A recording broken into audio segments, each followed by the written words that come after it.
you love your kids, you love them to death, that sort of stuff, but you have false allegations being made against you. You're fighting for your daughter, and your daughter's looking at you saying, "I hate you, Dad." Mm-hmm. How did you manage that?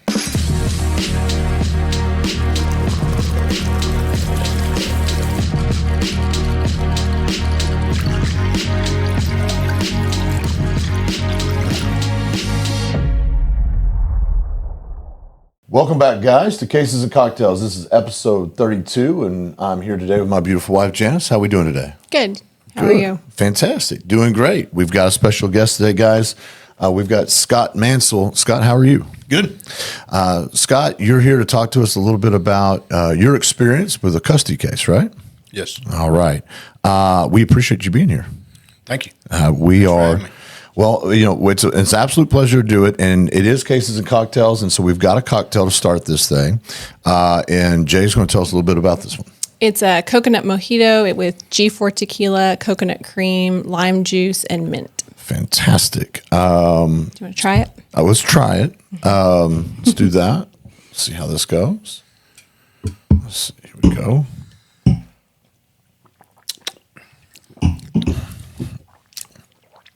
You need to be on a beach. Be on a beach and do that one. What was it, a mojito, right? Vodka. Mm-hmm. Yeah, is that it? Just a quick question.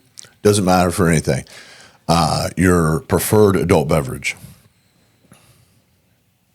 I recently found a smoked maple bourbon. Okay. All right. Nice. Knob Hill. Okay. Knob Hill. Yeah. Really good. Yeah. Either that or vodka. Or it's vodka. just water. Yeah. Water and lime and vodka. And vodka, yeah. Big fans of Garrison Brothers bourbon out there in High Texas. That's a good one. I don't think I've ever had, you said smoked maple. Mm-hmm. I haven't had that, you? Nope. Sounds It's good, really though. good. Yeah. I will tell you that I'm a big fan of tequila, so I think everyone knows that at this point. So. Yeah, I'd much rather have just tequila, lime, and regular And water. Yeah, that ain't no lie. I want to talk a little bit. We're going to talk a little bit today about your case and that sort of stuff. You've gone through the court system. You went through a divorce, went through a custody case, and this is all over your daughter, correct? Yes. And I want to talk a little bit about it, but more importantly, I think what's important for everybody that's following along and watching along with us here is your story is respectfully, it's yours. So I don't want to take that away from you or minimize it, but it's also one that resonates with a lot of cases that we have. It's a high conflict case. You had multiple allegations made against you. You had to deal with CPS, right? Mm-hmm. You had to deal with local law enforcement. I think even at some point we talked, you were saying that the Texas Rangers were involved. They tried, well, my ex tried to convince them, and then they called the detective with the city mm-hmm. who's handling the case, mm-hmm. and she's like, look, we know what's going on. Parental alienation, it's false allegations. Right. We're building a case against her to charge her. Mm-hmm. You're wasting your time, which evidently, according to what she told me, it took her about an hour and a half to convince this guy. Yeah, that you weren't doing the things. Yeah. I got to tell you, Scott, you've been doing it for, 15 years? Mm-hmm. I have never heard the Texas Rangers being involved. Never. Well, and how involved they were, I don't know. But even the idea or concept that they're involved is beyond me. Yeah. It's beyond What me. makes me nervous is, we deal with a lot of local law enforcement, some great, some not as communicative. So what if the detective on your case hadn't picked up the phone, hadn't taken the call from the Texas Ranger, or the conversation had gone differently and they had then pursued something? Well, honestly, I really think the Texas Rangers would have figured out really quickly what everybody else did. It was all bullshit. Right. It wouldn't have taken them long at all to figure that out, because I would have told them, come in and search the house, search my computer, just like I told every cop that she sent by. Right. And come by for a beer if you're ever driving by to check on her. I don't care. Right. I have nothing to hide. You and I had this conversation before the podcast. We were talking a little bit. And we were talking about how how difficult and how jarring it is when the police show up at your house at 8 a.m. To do a welfare check. 8 p.m. Or 9. Excuse me. Yeah. I apologize. But she was always in bed at that point. Tell me, how many times do you think that happened in your case? I would think somewhere around 10 to 12. 10 to 12. Every time you just let them in? Yeah. If they wanted in. Right. I said, look, I was always on the porch with one of them. I'm like, and they never searched me. They never, nothing. Right. And I'm like, if y'all want to go in and search a house, go right ahead. Right. I would prefer you not waking her up because she's got to go to school in the morning. If you're going to go look at her, right. If you want to wake her up and talk to her, be my guest. I have nothing to hide. I want to say this, and we had this conversation. And I kind of want to make sure that it gets explained. That's a counterintuitive approach. Oftentimes, in our line, we tell people, don't say anything to anybody, don't do anything until we're involved, and that way nothing can be misconstrued or used against you. And it's sort of a counterintuitive approach. And I think you even talked about it. You said, I have nothing to hide, right? I have nothing to hide and don't mind doing it. Was that just instinctive for you to say, hey, come in and search, or what? Yep. Yeah. And I don't know if I said it the first time. I'm pretty sure I told them every time after that. Yeah. And I told them, if you're ever driving by the house and you see my truck here and you want to stop in and check on her, feel free. Right. You don't have to come with freaking lights on after dark with 4 other cops. Seriously, the damn house is fucking surrounded. Right. Yeah. I mean, just come in anytime. Right, I don't care. Just come knock on the door. You can talk to her right. on the porch as long as you want to. Without me there, I don't care. Yeah. I want to give some highlights real fast. I want to kind of, I think this could be, what did we say? One of those 4 hour, 4 hour, could last easily that 4 hour long. Joe Rogan style. I appreciate, I don't want to minimize what you've gone through, but I kind of want to give everybody that's watching some taste of what you went through. You started with the divorce. Mm-hmm. And you just have the one daughter, correct? I had stepkids, but okay, my daughter, yeah. And during the divorce, you could tell there were some allegations and some things happening back then. Not necessarily allegations, but she was going out all the time. She was doing drugs. She got a DWI. It was obvious she was on something besides just booze. Yeah. And that went on for a long, long time. At that time, was she affecting the kid in any way? I mean, other than the obvious drug and alcohol usage? Well, who knows what she said behind my back about me to her, but I heard her talk about my stepkid's dad. And she didn't hold back any F-bomb, any name you could think of to call him, whatever. So, yeah, I'm sure that went on, behind my back, but she never did it. When did the false allegations start? Man, I think it was around my daughter was in 4th grade. And it started before she went to kindergarten. So it was about around 18, 2018. 2018. And these allegations included you kissing her on the neck, I think, going in after she was asleep and messing with her and doing stuff like that. And then I think they talked about, you'd asked about your daughter's bras and panties and that sort of stuff. She needed another size. Right. You were the one responsible for taking care of all of this. Her mother never paid for shit. Right. I mean, I was responsible for my daughter. I was primary custody. Yeah. So this is post-divorce and you were taking care of her? Yes. Okay. Yeah. Okay. And then talked to her about her period because I had to know what to get her. Right. You were just at that point, I just text a friend, "Hey, what do I do? What do I need to get her?" Right. Yeah. And they would send me back a picture of a box, and I'd go to the store and buy it. Yeah. And that's all. That's the whole conversation. Right. It wasn't in detail conversation. But that got twisted up against you. Yeah. Yeah. And then they came out with one that I touched her between her legs one time. Yeah. So when the false allegations were made, were they just made to you and family and friends, or is this when she started calling the police and making false allegations? No, so she withheld her from me for a month. Okay. And didn't take her to school for a month in 4th grade. Oh, wow. The end of the 4th grade year. And right at the tail end of that is when CPS called me. And at that point, I knew I was in a battle, and it's when I went and got an attorney right off the bat. How did you get her back? It was a long fight. I mean, we had to, Sandra Aguilar was involved, and CPS pretty much, they didn't drop the case, but they weren't investigating. Right. I never even talked to the detective with Cedar Park until months and months and maybe a year after when the last allegation hit the door. Yeah. So I would just, and she didn't take her to court. The judge ordered her to return her to me and to return her to school at a certain date. She didn't. And it took us another freaking 4 or 5 days after that to get the writ. Mm-hmm. A writ of attachment. Writ of attachment. Mm-hmm. And then we had to go. And you had to find her.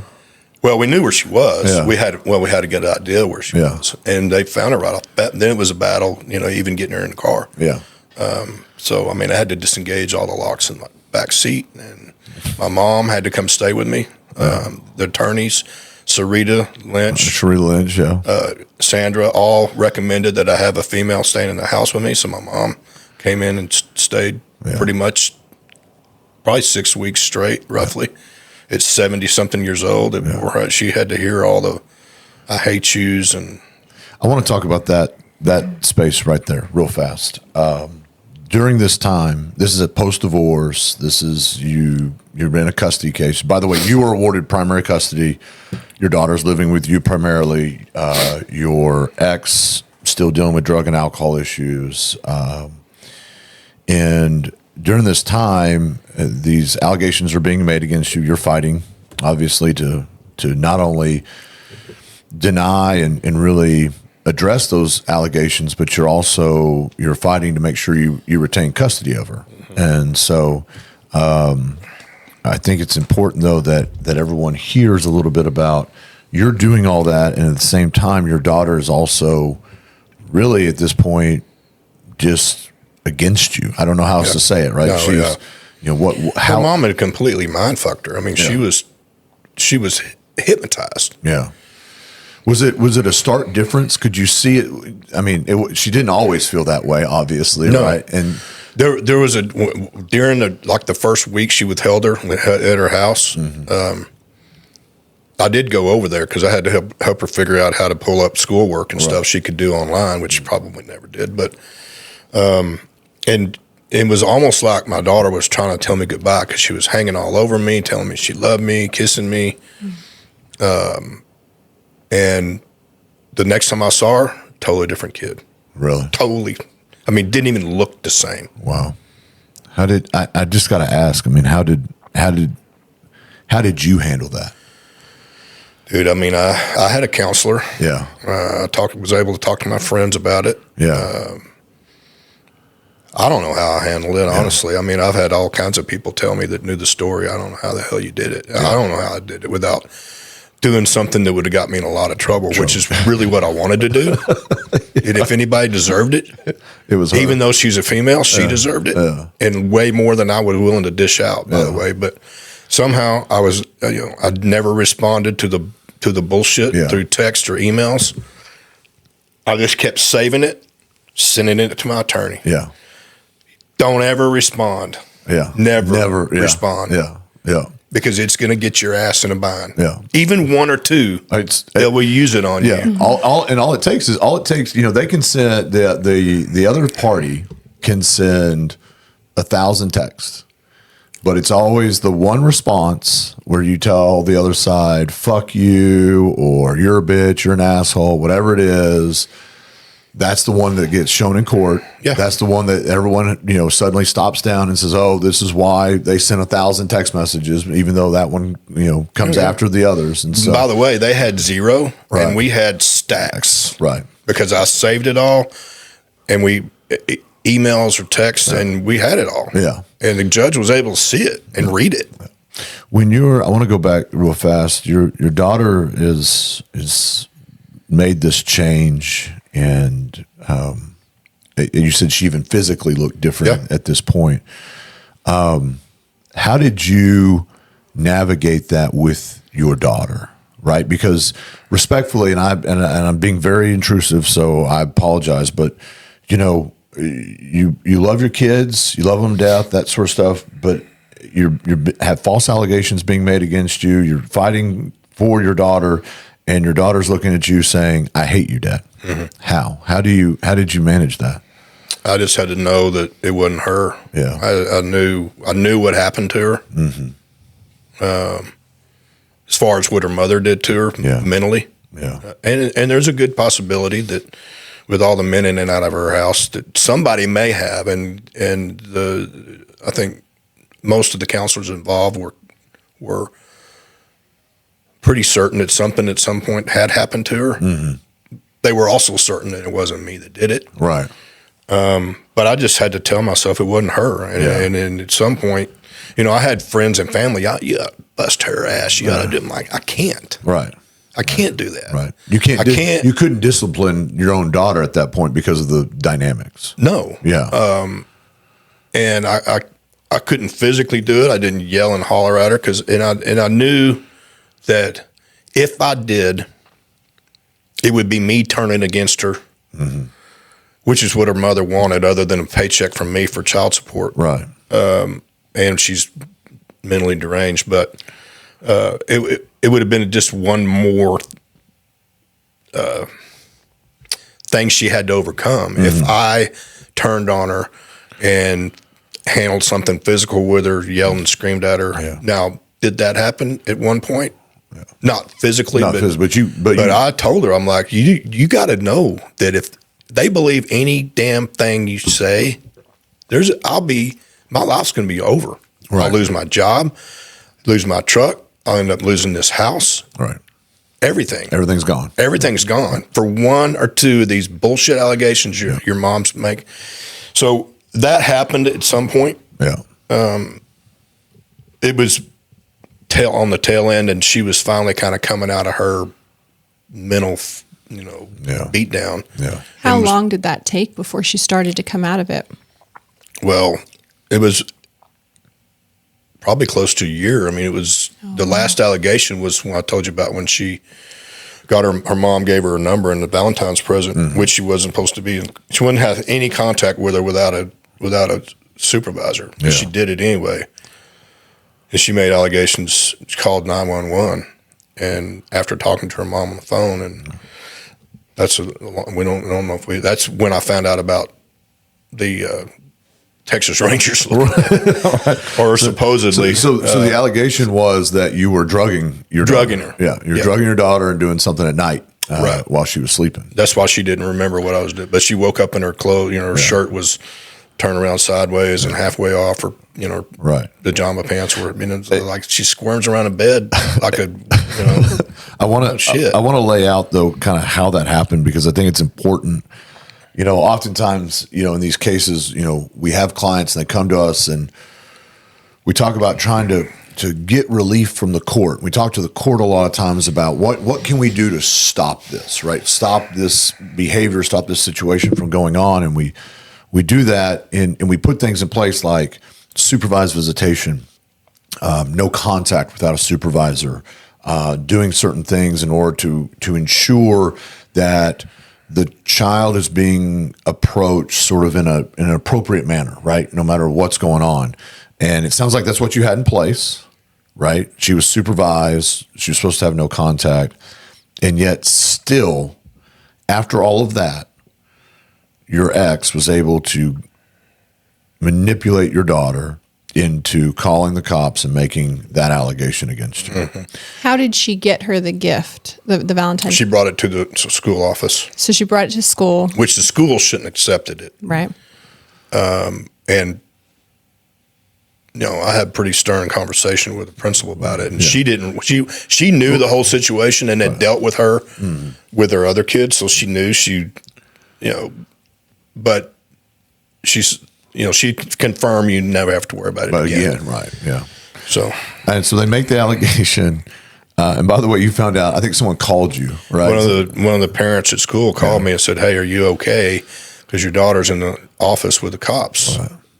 And I thought maybe something happened to you. I'm like, no, I'm not. I was okay till I got this call. Right. And yeah, so I went up there and talked to the police officer, and he's like, I had to convince him, look, you need to go talk to the detective right. and to the other police officer that's been involved with her as far as with the welfare checks, and then come back to me. And let me and he did. Yeah, I was going to say too, and I think it's important because you had to deal with the police a lot. You had to deal with CPS as well. So you had to do CPS and the police. They have a job to do, and their job is to protect kids. And you and I, there are instances where they're needed. Oh, right? yeah, They're for needed. sure. Their kids are being harmed, and they've got to step in. And when they hear allegations like, you're drugging your daughter at night, right, and doing things, I assume he was not thrilled to look at you when you walked into the school office. Oh no, he wasn't. He looked like he wanted to beat the shit out of me. Right. He just treated me like a perp until I told him, hey, look, there's not any use in us talking anymore. You need to go call and talk to this detective and talk to Officer Martin. They'll tell you what's going on with this. Right. And he did, and he came back out, and he was, he wasn't Mr. Nice guy, but he was, his whole attitude had changed. And I went home. He asked me, hey, just go home. We're going to take it to the police station. CPS is going to meet us there, and we'll call you when it's time for you to come up there.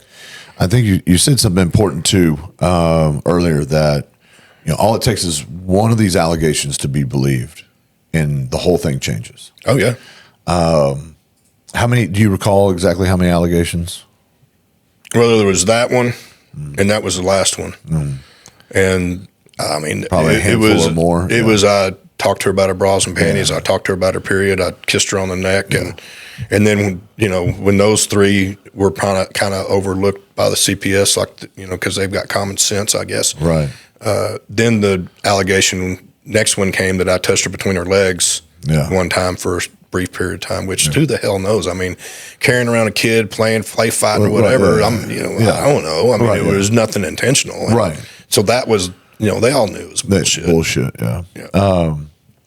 I think it's important because it happens, and we have, we've seen it and we've heard about it. It's not uncommon, and I think you and I talked about this earlier about, unfortunately, the multiple false allegations thing happens a lot. Yeah. And then the allegations seem to escalate, right? When the first few are ignored about you talking to her about something that allegedly is inappropriate, and that's thrown out, then it becomes more serious allegations, and you can just see it. You can see, if you looked at it on a timeline, what's going on. But the issue is you have this one officer that's coming in at the tail end of it with this serious allegation. And again, I think you're real lucky that you had some good law enforcement there working the case, and that they saw what was going on and were willing to communicate with all of these other officers so that everyone knew what was happening. Yeah, and come to find out, that was right at the tail end of that kid that got accused that went to Leander. I know. I can't think of his name. I've seen that show. That's scary as hell. Yeah. She lived right around the corner. Some of those same officers were involved in that case. Right. And I thank God I didn't even, I was like in a cocoon at that point. I didn't even know anything about it. Yeah. If I'd have known about it and heard those officers' names and knew that, I would have been terrified. Terrified. Yeah. Complete, because basically the same thing happened to him that happened to me. Yeah. But it actually stuck. Yeah. And he went to prison for no fucking reason. Yeah. And I'll just say this. I've got cases where, respectfully, 15, 20, 25 false allegations. And some of them take a lot longer to work through than others. I have some where you get 20 plus allegations all ruled out, and then suddenly one sticks. Now one sticks, and so now maybe there's something going on here, so maybe we should do something, right? Yeah. And I don't know if you've heard this before, but a gentleman who was on our podcast, one of the very first, Robert Garza, he's talked about this before. Courts are oftentimes, they do things when they hear these allegations out of the word precaution. Yeah. Well, we want to make sure, right? And even I think you talked about, you made sure that you had a female in the house with you, your mom, or I think CPS even asked you one time if there was a place where she could go stay, right? For the night. For the night, right? It's out of precaution, right? But the problem is it creates this idea, this optic that something's going on. Yeah. And when in fact it's not, and it builds credibility to these allegations, and they build on those allegations, and the next thing you know, you're in a situation where people are looking at you like you are the perp, right? Oh, yeah. You are the problem. Yeah, one thing sticks and 20 others are ruled out. Well, if one thing sticks, they're going to go back and look at those other 20 things. That's exactly right. A lot harder. I want to. Which, thank God, that didn't happen. Well, of course, with me anyway. I'll say for you, your ability to navigate this has been is remarkable. And I asked you earlier. I said, what resources did you have to help you during this process? Counselor, which I'm not sure how much she helped. But she was somebody to talk to besides my friends. To get it out. But I could talk to my friends and family about it, and I don't have a problem talking about stuff. Yeah. So I'd talk about it. You got to talk about it, and you got to have counseling, and the kids have to have counseling. Yeah. You can't just assume that they're going to come out of it at some point, because they're not going to. I want to talk a little bit about that, because I think your daughter, she got involved with a particular type of counseling. It was equine therapy, right? Tell me a little bit about that. Well, I don't really know a whole lot, because the counselor wouldn't tell me much. Yeah. It's like all I want to know is how do you use a horse? How does it? Horses are very intuitive. They're in tune with your heartbeat, with your body temperature. They're in tune with everything, and they're in tune with your mood. Yeah. Which I found a lot of that out later, and I found some of that out on my own, because we were doing horseback riding lessons together, and which was it was a really good way to bond with her, and bond her to bond with me, and but she was being around the horses she would be a totally different kid, and she did horseback riding camp, and that first day. And I don't remember exactly. I can't remember if that was before we started equine therapy or not. But that first day, she was different. Just being around those horses, you could see that. I could see it the first day. I'm like, wow. Damn. My brother and sister-in-law gave her that for her birthday, a week. So I think we ended up doing 4 other camps that year, and I just paid for it, which wasn't cheap. But it was worth it. Yeah, of course. Luckily, I had the finances to do it. Yeah, and which, by the way, I spent enough on this, not only with counselors, but mainly to buy a freaking. At least the house. I could have put her through school at UT really easily, and pay cash. Yeah, pay cash for it. That's not even an exaggeration. I want to keep talking about therapy, but I want to come back to that question here in a minute, or that topic here in a minute, because I think it's really important, because it's something that I think has to be said, which is when you're in that situation, you have to kind of keep moving forward. But I want to go back to the therapy piece real quick, which is. Your daughter's still in therapy? She still talks to the equine therapist. They've transitioned from equine therapy since she was doing horseback riding lessons and horse camps to in office. And that was within say the first year. Yeah. And she was going once a week there, but now she's fixing to be 18, so it's pretty far down the road for her, but. So she'll every once in a while she'll be like, "Hey, I want to talk to her." I'm like, "Okay, call her." And her name is Greer. She moved to Washington State, so they just for the last several years, when she was doing it a couple times a month or once a week, they were doing it basically Zoom on their phone, on Tessa's phone. I guess I shouldn't say her name, but on her phone. I'll say this. I think the therapy piece is important. It's the first time I've heard of equine therapy being used. You? In a case, yeah. When I was an undergrad, I did some work on a ranch, and we had soldiers from Fort Hood come and do therapy. Do equine therapy there. Yeah, it's the first I've ever heard of it being used that way. I think it's interesting. I do want to talk a little bit about this concept of if you've been through it, you've lived it. What would you tell people that are going through it? What advice would you give them? Don't give up unless you freaking did it. Yeah. Yeah. Don't give up. Yeah. Don't give in to the bullshit. Yeah. Don't. And therapy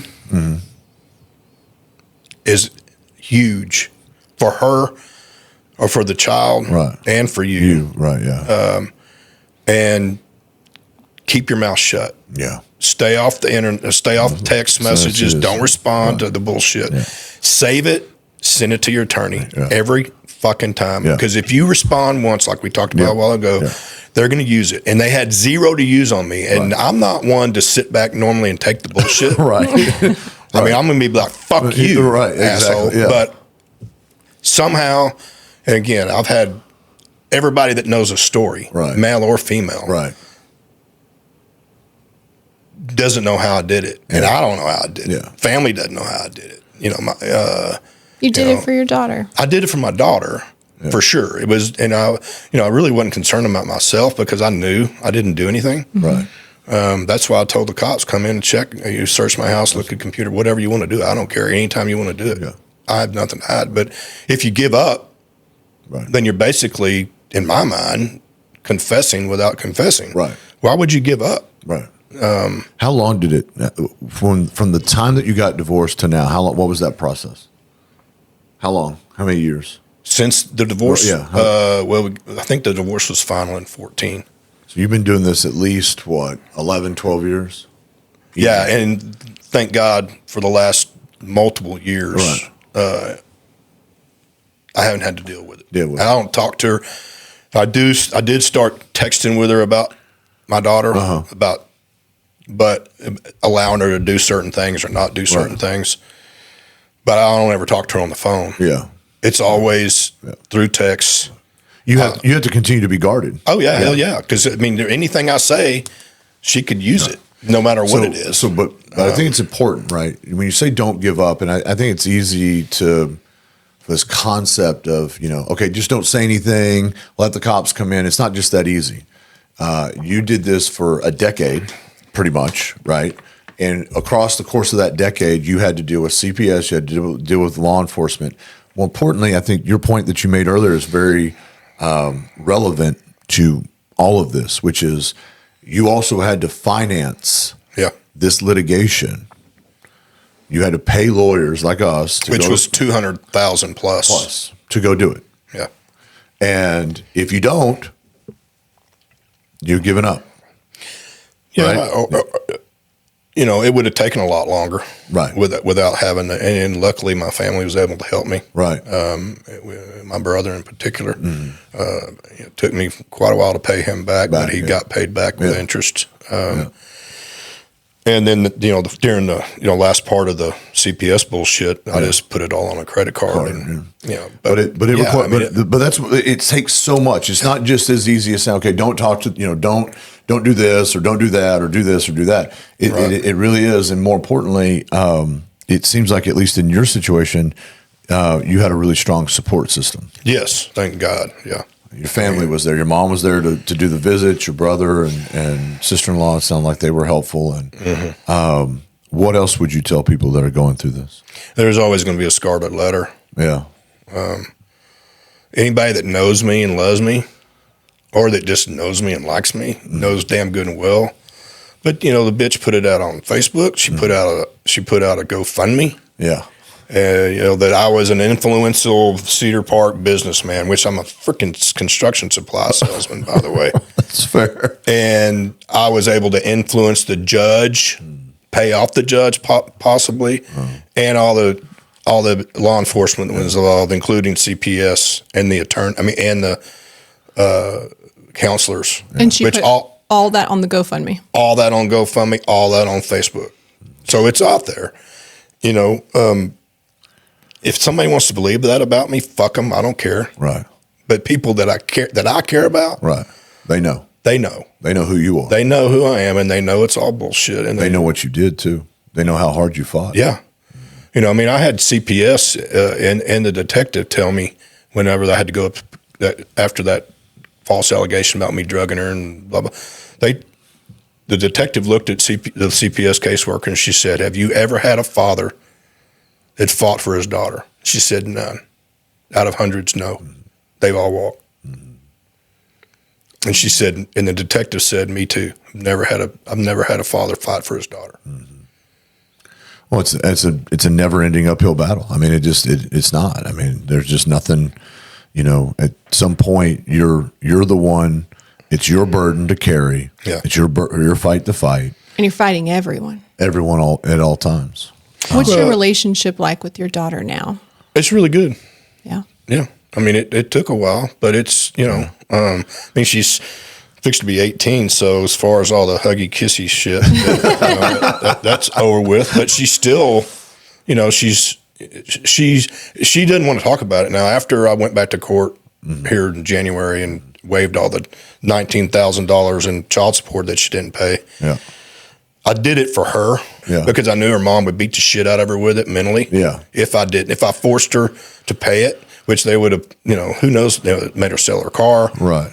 So after all that and all the money that you spent, she never paid you the child support you were owed, and you just gave it up. I gave it up because it wasn't worth what it would do to her. Right. And I sat her down and talked to her. I told her about it. Yeah. And when we left court that day, I was trying to get out of there.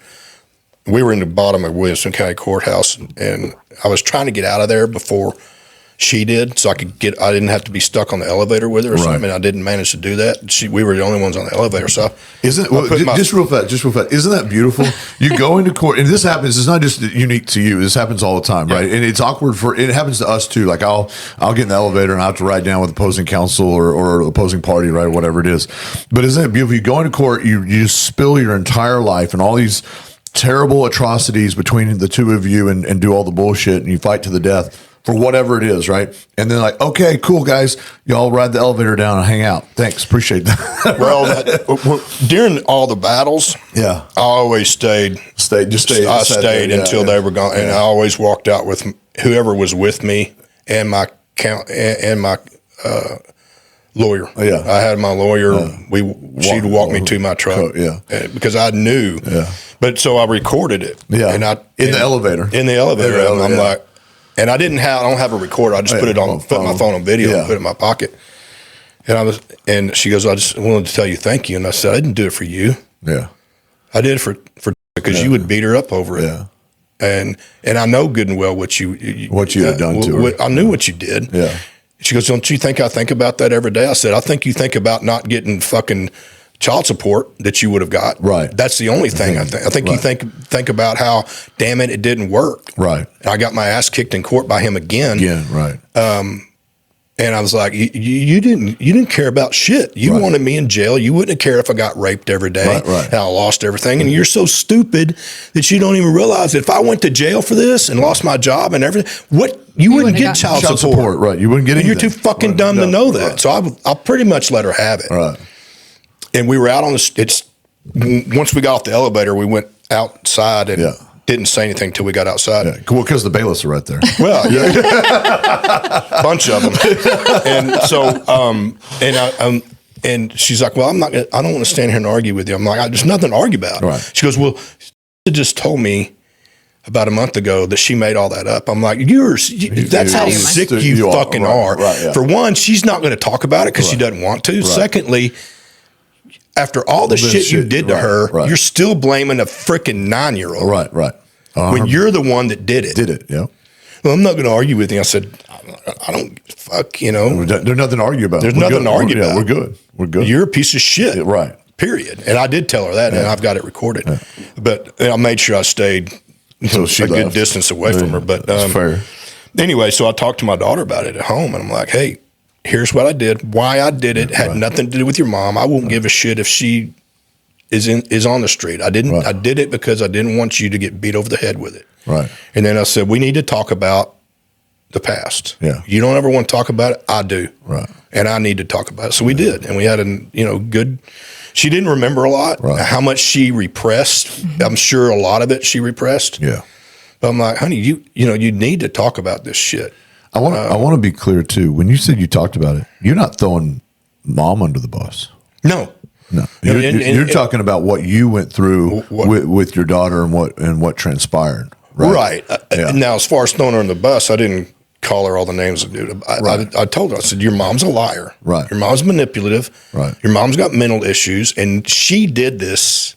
Right. And I said, I don't want you ever to think that I blame you for any of it, because you were a child, and you still are. Right. And no matter what you think you are, as far as, you probably think you're 27. You're still only 17. Yeah. And, so of course it went back to, why did we get divorced? All the things. All the drugs. I'm like, I'm not telling you. Right. I'm not going to tell you all the dirty details. She did fail multiple drug tests, is why we didn't, probably a dozen different times of why we didn't have the supervised visits. Right. She failed drug tests in court. But I said, and I lied to her. I said, I don't know what all I did. You did, but you didn't throw mom under the bus. When we pretty much got her for doctor shopping. Right. Yeah.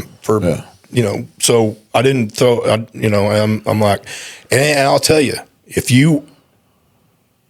And I told her that her mom's still blaming her. Right. Yeah. I'm like, I'll let you listen to the recording. It's kind of hard to hear. If you want to hear it, she says, I don't want to listen to it. I said, okay, well, I'm just going to give it in short. And she blamed you today for what she did. Right. Back then. And that was the same day as court. So it was actually that day. Right. And I said, I'm never going to tell you unless it's something personal about me, not to tell your mom. So I'm not going to tell you it's not right to do that. And I know it happens on the other side all the time, but you know what? I'm not going to stoop to that level. So I'm just going to tell you this. If you do talk to her about it and confront her, it ain't going to go well. Right. Right. It just ain't. It's right. She's not going to accept responsibility. She's going to. Yeah, it's going to turn into a battle. Yep. She's going to blame you. She's going to talk shit about me. And then I said, I don't care what she says about me, because you know me. Yeah. I'm not perfect. Yeah. And she did talk to her, and evidently didn't go very well.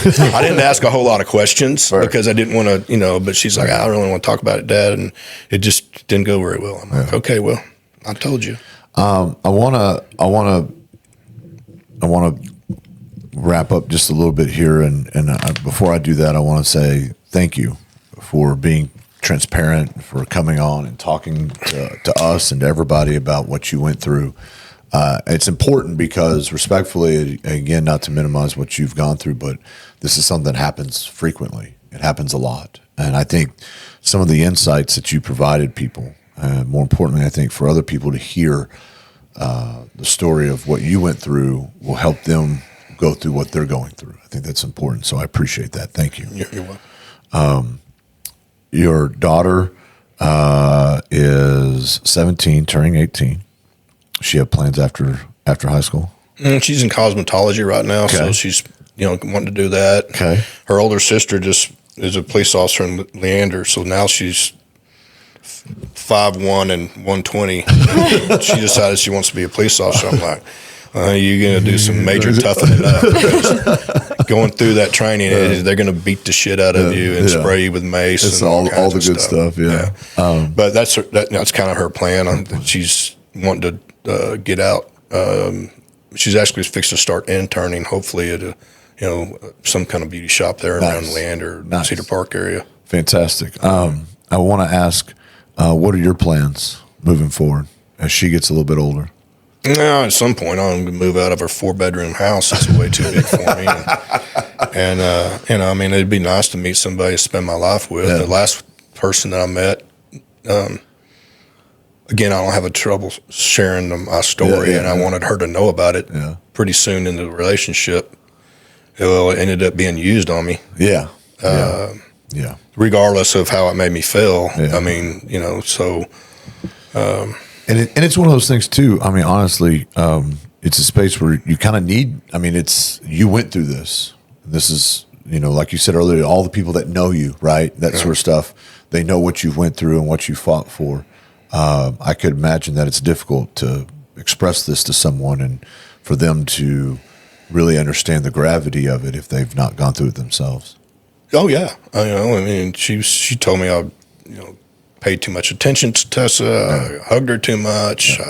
She called me too much. She texted me too much. I'm like, what the hell am I supposed to do? Right. Cut off a relationship with my daughter because I met you? I mean, we spend all our time together. But, and then she ended up telling one of her friends about it, and her friend's a know-it-all, and she's like, oh, well, there's no way. CPS took him to court. They had all their I's dotted and T's crossed. At that point, he's not telling you all the truth. I'm like, no, wait, unbelievable. You didn't even fucking tell us the right story. If you're going to tell my story, at least tell it right. Yeah. CPS was in court to testify on my behalf, along with every other counselor. Right. The psychologist did the psychological evaluations. Everybody, the police officers, everybody testified. And you go and tell people that CPS did not take me to court, and it's not your story to tell. Yeah. And the fact that it's, and anyway, that's, I got to rethink about the next relationship I get in and what I'm going to tell them when I'm going to tell them. Yeah. And needless to say, we were engaged for, a while in together for about 2.5 years. And finally, I'm like, I'm not giving up the relationship with my daughter. And I shouldn't have to. That's not love. Love should be support. Right. And just because I'm not raising her perfectly the way you think it needs to be raised, she would be like, well, you treat all kids. I know how to raise kids. You got 2 boys. There's a difference between boys and girls. Oh, not the way you raise them. I'm like, okay, then why is it not okay for boys to play in girls' sports? Right. Yeah. There's a difference. Pure and simple. Yeah. And on top of that, there's a pure and simple daddy-daughter bond. Yep. There is. 100%, Absolutely. 100%. And there's nothing wrong with that. Nope. Not at all. And by the way, mommies have had the same bond with their boys. Yeah. So, it's the first. I know firsthand. I have 2 boys, so I so that she is their first female love ever. 100%. You will be. I'm just the guy right now. Right, but if y'all have a daughter, we won't. We're not doing that. Don't worry about that. Tap the brakes. We're good. Wrap We're good, it up. Scott. Okay. The daughter I'll is kick the you out of this first. podcast in a heartbeat.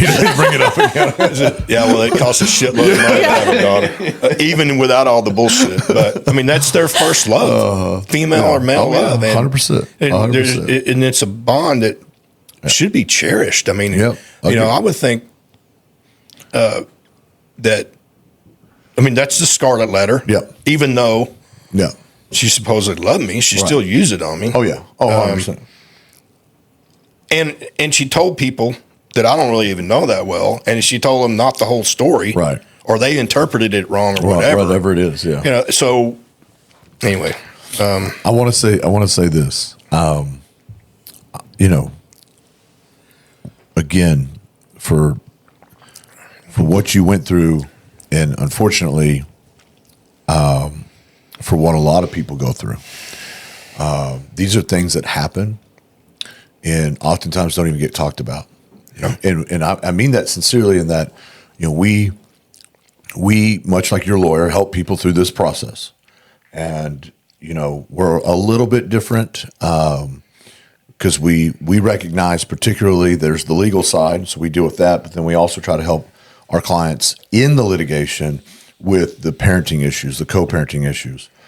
But once it's over, those issues still exist. There are still other things you have to navigate. You, I think, articulated it very well, and I think a lot of people are going to hear that and understand that this isn't something that just ends. No, it's not. You don't pay the $200,000 and then don't send shitty emails, right? And let the cops come in your house and all this goes away. This is something that you live with for the rest of your life. Yeah, in one way or another. And in my daughter's life, she's going to live with it 100%. And she feels horribly guilty. Yep. Yeah, she's still, and I don't mean to be an asshole, but y'all both still have work to do, right? Oh yeah. And but it's yeah, you're right. We both have work to do, but it doesn't ever go away. No. And the sooner you get kids counseling, the better off. The better off they're going to be. Period. And if you don't like counselors, that's one thing. Right. Which counselors can be a pain in the ass. And I'd ask a question, and my mom would be like, "Well, what do you think?" It's like, I think about shit, and that I ask other people's opinions, and I take a lot of that, and I put together what I can use of it, and throw the rest in the trash, and then So if I didn't fucking know the answer, I wouldn't ask you. So don't. She goes, well, you seem like you're really irritated. I'm like, yeah, I'm paying you $90 an hour, and you're asking me what I think when I've already asked you. Right. I need you to tell me. You're the professional. And it was, it was mainly about what I could do to help my daughter more than anything. Yeah. It's getting those resources. But and there's resources out there that through Medicaid, through Medicare, or whatever, that aren't necessarily all that expensive. I mean, churches have counselors. Yep. But if you don't do that, the healing, especially for the child, it's going to affect them in a negative way the rest of their life. 100%. It is. It's something that we're at the infancy of some of this stuff, particularly of the care during the process, but definitely in the aftercare of what to do after all this has transpired and how to move forward. And I think we're seeing a lot more of that. Scott, I want to say again, thank you so much for being here. We greatly appreciate it. We could probably do another 3 hours of this. Oh, easy. There's a lot of shit. We skimmed over a lot of stuff today, but I do want to say thank you. I do appreciate that. Guys, thank you guys for being here today with us, with Scott Mancill here on episode 32 of Cases and Cocktails. Stay tuned for next week. We'll be back with more great content. Be sure to like, share, and subscribe. We'll see you next Friday.